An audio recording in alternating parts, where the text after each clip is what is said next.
All right. You're tapped into the Connecting Sociology podcast. It's a conversational podcast where we take complicated sociological concepts and we connect them to your everyday life. I'm your host, Lake and Aryn. And so today's episode, we have our first guest. Meet Jimmy Carter, no relation. He's currently in student government here at Flint. He's in charge of foreign outreach. He's joining us today to talk about some things voting. I'm not going to say most things or all things voting because we don't have the time or experience to do that. But with midterm elections coming around the corner here in Michigan, we wanted to have this discussion. But before we get into it, let's talk a little bit about you. Tell us a little bit about the work you do in student government. So the main job of foreign outreach is just to reach out to other organizations, sometimes out in the community, and just see what they need. Like, I think early April, we're having a community cleanup. Yep, we just got an email about that. That I'm going to go to.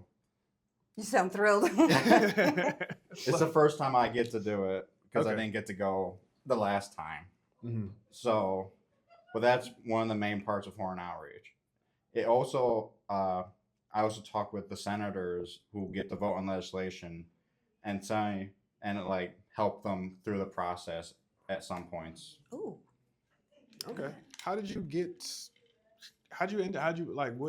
was it that motivated you to get into student government and specifically the kind of work that you do now? So when I was a senior in high school, our school board had like a emergency meeting, and they said like we were in like a deficit.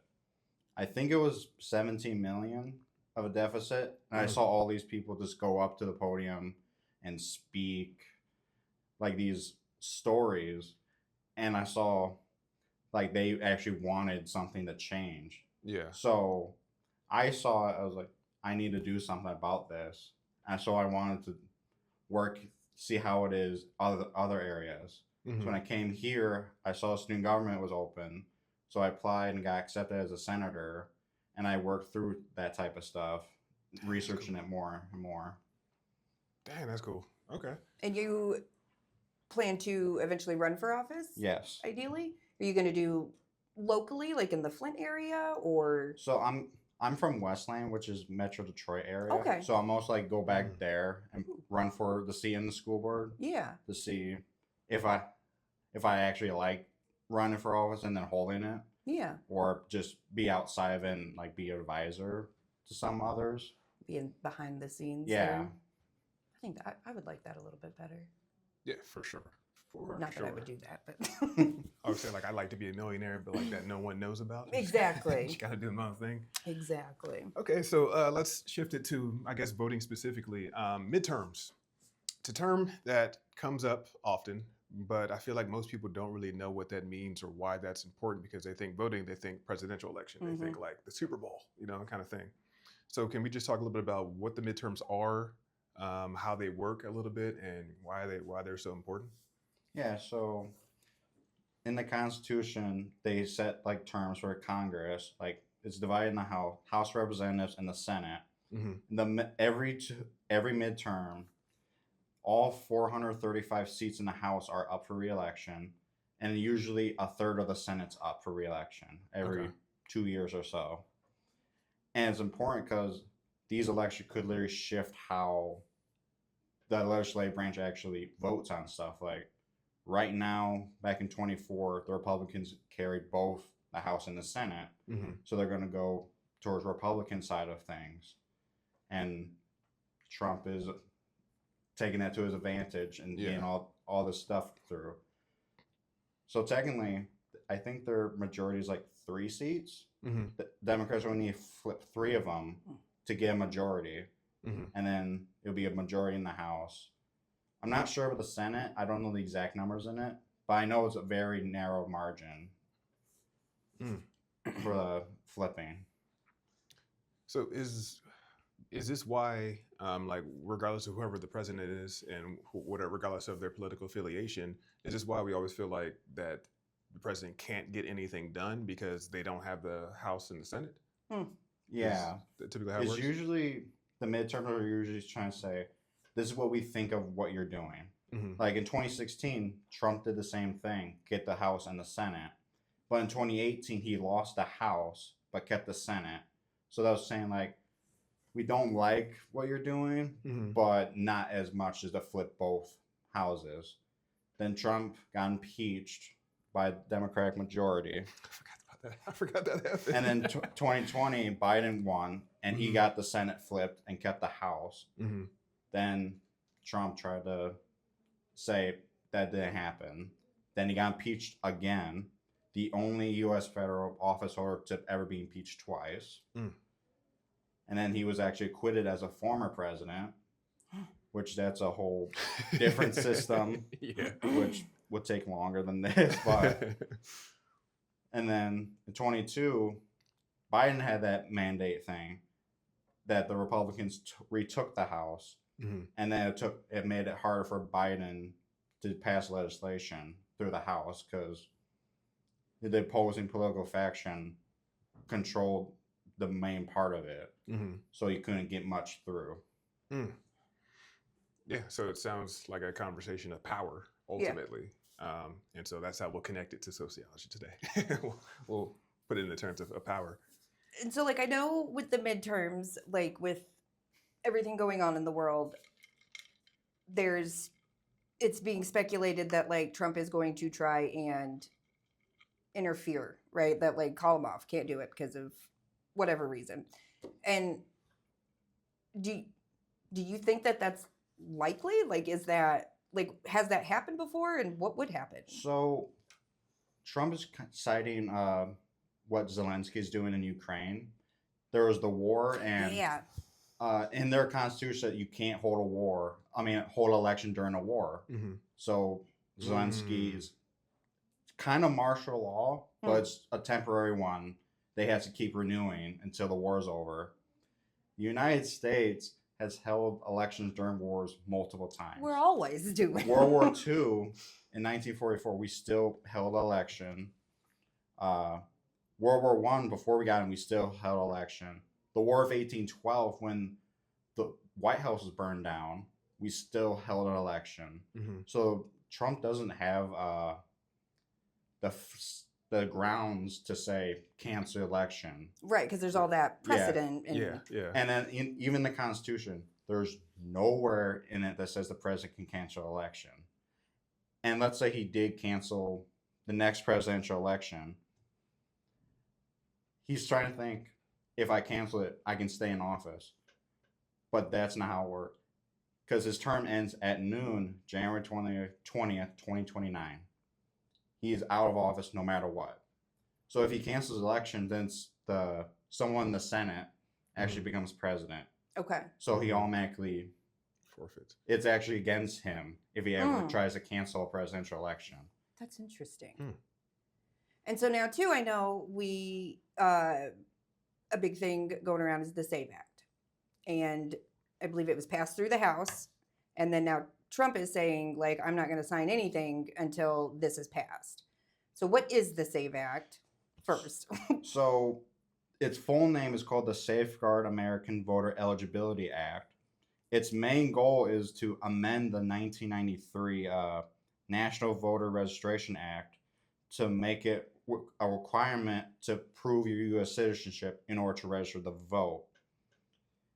It kind of already is a thing. That's what like we were a little wondering. lighter, and it was the 1996 Illegal Immigration Reform and Immigrant Responsibility Act, passed by none other than Bill Clinton. But he was just passing Yeah. mandatory Like minimums this- and 3 strikes. That was like just to restrict immigration, make it like if you come in legally, get caught, you're sent back, and there's like a 10-year ban from you ever coming back. So there's already something there, and this could actually jeopardize U.S. military members serving abroad because they can't prove their U.S. citizenship during that. But there's another thing I saw that he's trying to put in. It's a new clause that he'll, I'm not joking, he's going to put in a ban men from women's sports amendment into this. So I don't know How do those connect? Exactly. Usually don't. They usually just kind of put other stuff underneath, because this is a bill. This is the bill. Yeah, so they usually just kind of throw other things underneath the bill that are usually irrelevant, but it's a lot easier to get these things passed as opposed to That's making them valid. the name Put of this the, big the main issue bill. here, and Yeah. then just pop this on the real quick. Yeah. The fine print. Yeah. Hmm. Interesting. And so, like, how is that? Like, how do we vote now, right? Like, because we have to we have to show some sort of ID Usually or it's something. an ID or something that says where you're born or something, and they will look over it and they're like, okay, and they give you your ballot and you go and vote. Mm-hmm. This is trying to make it longer, Mm. and technically, mail-in voting, you can't just do that. You Right. literally give a letter with your ballot in it, which if this was to pass and Trump signs it, it will most likely nullify mail-in voting. Yeah. Because you can't prove your citizenship through the mail. Mm. I wonder if, like, well, I mean, we already know. I already know that the whole point of things like the SAVE Act and things like that is to add more friction to the process for certain people. So, but I wonder if the whole purpose is to discourage those who already have a low propensity to vote. Who, like, if you just put, oh, I need an ID, I guess I'm not voting, that kind of thing. Yeah. And you can just kind of eliminate those voters. But I don't know, because I feel like there's people on both sides of the aisle in this context who have low propensity voters, and so you're not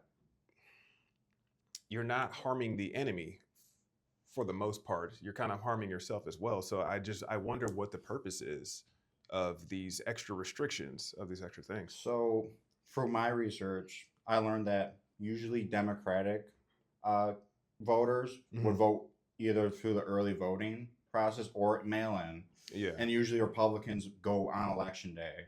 That's interesting. So that's kind of what I saw, since Trump wants it technically ban mail-in voting. Yeah. And then You he's have got to that go- change to the post office Yeah. too, right? Like the date of acceptance or whatever. Yeah. Mhm. So kind of in a way, Trump is trying to make sure that more Republicans are able to vote and less Democrats are able to vote. Which also came into sorry to cut you off, but the redistricting that occurred, in Texas and later on in California in response to that. Okay. And so Makes more sense. how could this create barriers for unhoused people, for married people, specifically people that have taken their spouse's last name? Or, you know what I mean? Like, what kind of barriers could this potentially create? I see a barrier as like since a birth certificate, they can look that up and say, I get married and change my last name to whoever girl I get married to. I won't be able to say I'm James something. They will see me as James Carter. Mm-hmm. And if I never change it, Mhm. I won't be able to vote. And they'll say I'm like doing illegal voting, and I'll have to go through all the process to prove I'm not illegally voting. I just change a name. Yeah. And how often, though, does fraud occur within voting? 0.001%. Okay. I think it's Wyoming or no, Oregon. Everyone gets a mail-in ballot. Yeah. Okay, so we can transition that. Let's go from the SAVE Act. Let's talk a little bit about just this idea of wasted votes, because it's so fascinating to me how, on one hand, people will acknowledge that we do have a two-party system, but on the other hand, they acknowledge that there's independent. You can vote independent if you want. We don't have a two-party system. You can vote independent, but like I often hear that if you vote independent, then you're voting against your own interest. You're wasting a vote. I've read through Mike Duggan's education plan. It's kind of I kind of like it. Yeah. It's a 5-year program. Some schools, if they fail, they go through. Okay, let's talk. Oh, I read about that. The principal. I think year 2 is like they get a support team. Year 3, if they're still failing, the principal's fired, and a new one comes in. Year 4, if it's still failing, they get like, you better do good in the next year. And year 5, if they're still failing, the superintendent is fired. It's like a complete topsy-turvy. Sounds like it was in the military. Everybody's getting fired if someone on the bottom of the totem pole messes up. Okay, so I like that you brought that up because it also leads into another point is doing your own research. Okay, so these words have been so loaded in the last 5 years, 5 to 10 years, it feels like for me. That's just an arbitrary number. And so Right line empty math. at the same time. Yes, right. What does doing your own research look like? You can talk about yourself specifically, but then you can just talk about it in general. So, as it's 2026, usually it's like, if you think of, okay, let me see the Democratic nominees, go research their names. Mm-hmm. Even go to Wikipedia, they have some, or Ballotpedia, they say their names. Glad you said that. And then you see a name, so let me look this guy up. Look at his social media, what he's saying as a candidate. Go to their website if they have one. Yeah. Because they say more in those. And if you don't like it, okay, go to the next party, see those candidates. Mm-hmm. Like, there's a lot of choices for this one. Yeah. As of February 25th, there are 3 Democrats, 10 Republicans, 1 Libertarian, and 1 Independent running for governor right now. Good Lord. That makes sense because Whitmer's been in office for how long here? 2019. And I think she's term limited, so she can't run for a third one. Okay. And that's why Benson's up. She was the Secretary of State, right? Yeah. Okay. Because I know when I go to a candidate's website, like it's going to be a very rosy picture that's painted of that. You know what I mean? And so it's like, how do we find credible information, but also information that's going to give us like different perspectives and all of that stuff? Usually on candidates' websites, they say something, but some of them don't cite where they say it. So I say, let's say a candidate says, I brought in $20 million to a district. You're like, okay, research their name and say something revolving around $20 million and find multiple articles that could say this guy brought $20 million into a district. If it doesn't say that, then you can actually say they're lying and say, hey, this is not true. Why are you campaigning on that idea? And so really it's also having a little bit of trust in yourself to be able to think critically and kind of connect those dots, but then also take the time. Yeah, like usually people vote, they try to find the Republican R or the Democrat D on their ballot. They're like, okay, let's vote for that person. But you should do the research of these people. Even if you do the research the day of a person. Sit in your car before walking. Like a synopsis of like a candidate. In the parking lot. You get some info on the person themselves and what they've done in the past. Like one of the Republican nominees is a guy named Perry Johnson. And he campaigns on the idea he's a quality guru. What's that? He says he says on an ad, one of his like 100 ads on YouTube, that he owns 67 factories across the world, and his main job is to go to other companies and audit them. And he's trying to say, I can bring that to the governor's mansion and do it because he wants to audit the entire state budget and eliminate the, I want to say income tax, but I could be wrong. Interesting. I bet he's a union man, isn't he? I'm not sure. That is so interesting. Like, sorry, but like the whole tax thing, right? Like eliminating, and I'm like, well, then who will pay for the roads and the schools and the, all of the things? Marijuana users, have you not been paying attention? I know it. God, 26%. But it's, like how. And so just kind of go back to yourself and your lifestyle. If you have kids, if you're in school, if you make a certain amount of, like, those are things that you can not campaign, but you can get behind and find a candidate who's willing to see you at least halfway in these things, but you have to get involved. You have to get out there. You have to engage with other people and have these discussions and kind of see what they want to do and kind of see what it is that matters to them the most. Especially on like the far right side and everything, there is a lot of, like, I feel like I hear more about not so much what they're going to do for their citizens and Constituents? but rather who they're going to harm in the name of their Mm. constituents. You know what I mean? Like, I don't see them offering any benefits, but rather taking benefits, if that makes sense. Like, I'm giving up a little bit of my freedom and my rights to ensure that this group of people has none or have none. And like, Mhm. I don't know. I don't know how to rectify that because I've just never lived in a period of time where my president is very like vocal about, no, he's not. He's not my Yeah. president. He's not for all of us.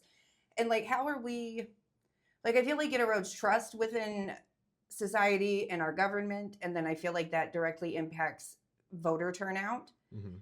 And there is this nihilism among us, right? And I feel like millennials and younger generations were like, we're never going to retire. We're never going to do this. Probably never own a home. I'm just, and Live in my car. yeah, like that voting nihilism. And Mhm. so, like, how do we change that or improve? You know what I mean? Like, how do we get people to give a shit?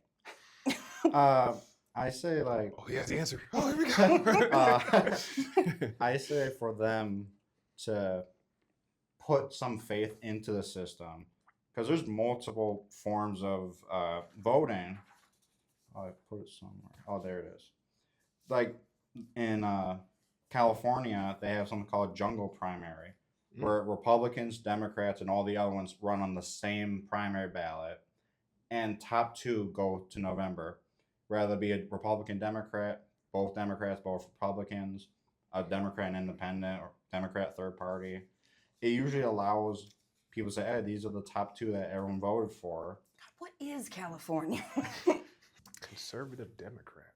Sounds like an oxymoron. Yeah, what does that even mean? And like, too, I think about like trying to Labels. get people interested in voting and things like that. So like Australia, right? They have compulsory voting, is that what it's called? I think, but like where they're legally obligated to go vote, like to be a citizen and go vote. Do you think something like that could ever work in the US, or would like our constitutional rights be infringed upon with all of that? Further. And So the idea is we also got to remember that Australia is more like the United Kingdom in form of government, where they elect members of parliament, they get together and they vote a prime minister in. We are like kind of like that, but we have the electoral college, which is more of a ceremonial thing nowadays. symbolic. Yeah, Mhm. but like even if you vote, it could still be like this. I think in a parliamentary election it'd be even more closer. Like in 1884, there was two candidates, James G. Blaine and Grover Cleveland for president, and it all came to the swing state of New York, which was a swing state at the time, and Cleveland won New York by 1,149 votes. Hmm. He won the whole state by that slim of God. margin. Oh, I did have another question. Yeah. So, because we hear, especially, well, like libertarians and stuff, right? Like small government, states' rights, all of those things. And for the party that argued for states' rights, it seems like it's the opposite is unfolding. Like it's federal. Yeah, like it kind of they flipped Mhm. around the 80s because the Democrats used to be state rights since Andrew Jackson was the first Democratic president, and he was all for state rights. Okay. And then on occasion, he was like, no, not that. State rights aren't for that issue. Not that. Like there was the nullification crisis where South Carolina said, we're not going to follow the tariff rules the federal government had. And Andrew Jackson said, I will send federal troops to South Carolina to enforce that if you don't accept it. And it was so divisive that his vice president resigned to go back to South Carolina to be their U.S. senator. Man. Mm. So, where can people register to vote? I know a million places, but sometimes that can be overwhelming. I know there's a Michigan website for the state government. I really hate that I don't remember the exact name, but I bet if you go look up Michigan registration website or something along those terms, the website will come up and it'll say, this is where it will tell you maybe where you register, or if it lets you on it, click here to register. Mhm. And then after some time, you'll be mailed a voting card that says, this is where you vote and these are the things you vote for. Is it Michigan United? Because I think a lot of times it boils down to like that common theme that we have, like you don't know what you don't know, and like oftentimes that includes just not knowing where to access the information. And like I know our poor libraries are, getting hit and like no longer being able to renew passports and things like that, and which is a form of identification that could be used to go vote. And it seems like, I don't know, I could see how now people would think it's a little bit hopeless or pointless to go vote, right? Like I can see that kind of, I can connect with that, just whatever, that cynicism. But two, do you think our vote matters? Like, do you think it really makes a difference? You know what, like, because a lot of, like, we hear the like, it makes me think of that Key and Peele sketch where it's like, it explains the Electoral College, and you're like, oh shit, that's what it does? Like, why do we need that? So, technically, when the framers of the Constitution came together, they kind of didn't want the people to vote. They wanted experienced people to vote for the president. So they decided for the people to vote for these experienced leaders to come together and vote, which is what the Electoral College is. But it's evolved to be just more ceremonial. Like, yes, a president can win the presidency without the popular vote. I think it was 2016 was the last time. Yeah. And there was 4 other times that happened. But it's more of a ceremonial role. And your vote could literally, like with Grover Cleveland, a school district size of a margin won in New York, and thus he became the 22nd president, and then later on the 24th. So your vote does matter, because technically if it's a very close margin, one vote could literally swing it one way or the other. And then what about like the like the electors that,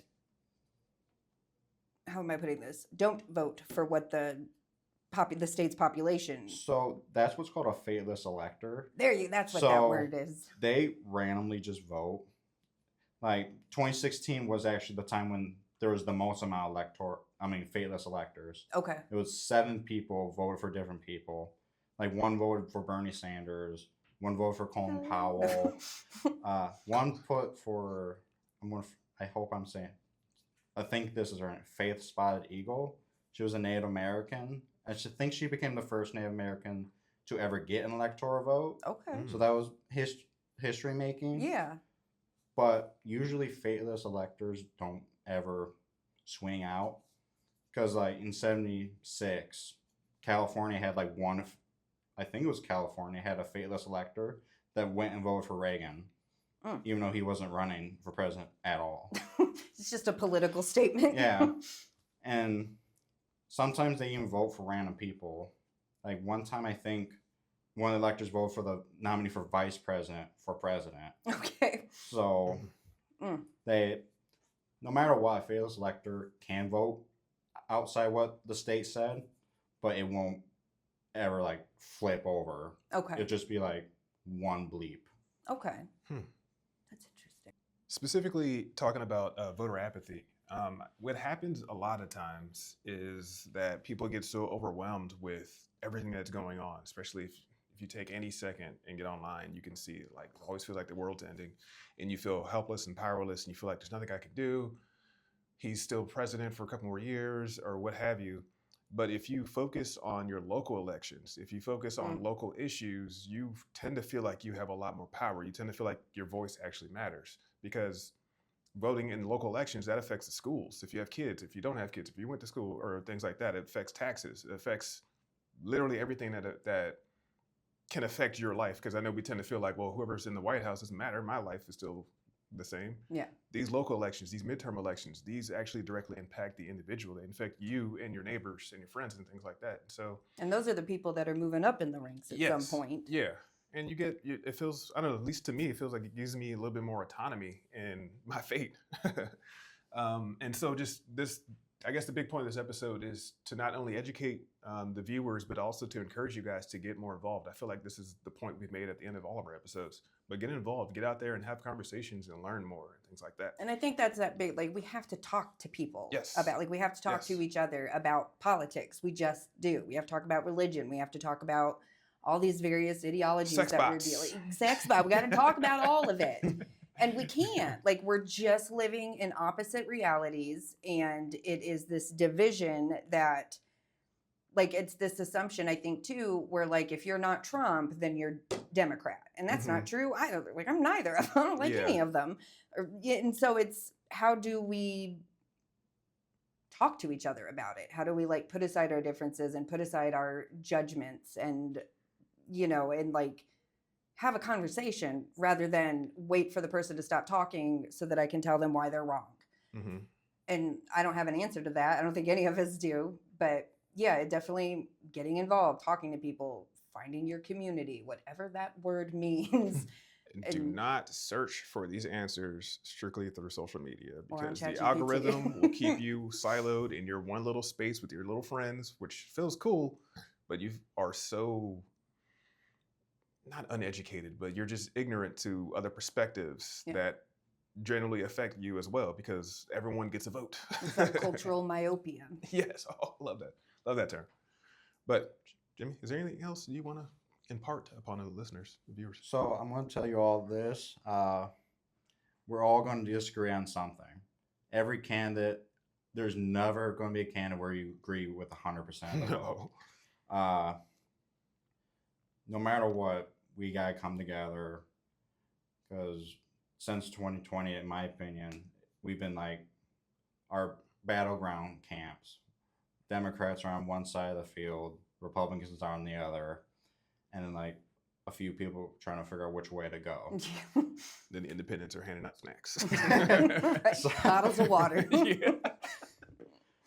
So I think it's time for everyone to start working together to take down those camps and come together and believe that we are all neighbors of all. We all And bleed. we are the masses. Like, there are more of us. Yeah, we all bleed the same color blood. Yeah. We all want to be safe. We want the United States to be a good country, fair, free. It just depends. The only thing is, like, when do you want to come together and find those answers? Yeah. When That's it's too late or beforehand. Yeah. And then I have to remind myself, like, it's always been this way. Like, we just have cameras all the time now. And so I think, and for me at least, like, I'm just seeing more of it. So I'm like, oh my God, this has never been this way. But no, I think it always has. Like, maybe, you know, not as technologically advanced, but yeah, there's always been a small chunk of power 100 of years the ago, there's powerful. angry letters floating, floating around the country. Exactly. Pigeons going back and forth. All right. Well, I don't know. I'm good with that. Yep. Appreciate you coming on. I'd kind of like to have you back on for real. just further conversations about things like that. I think it'd be fun. I appreciate you.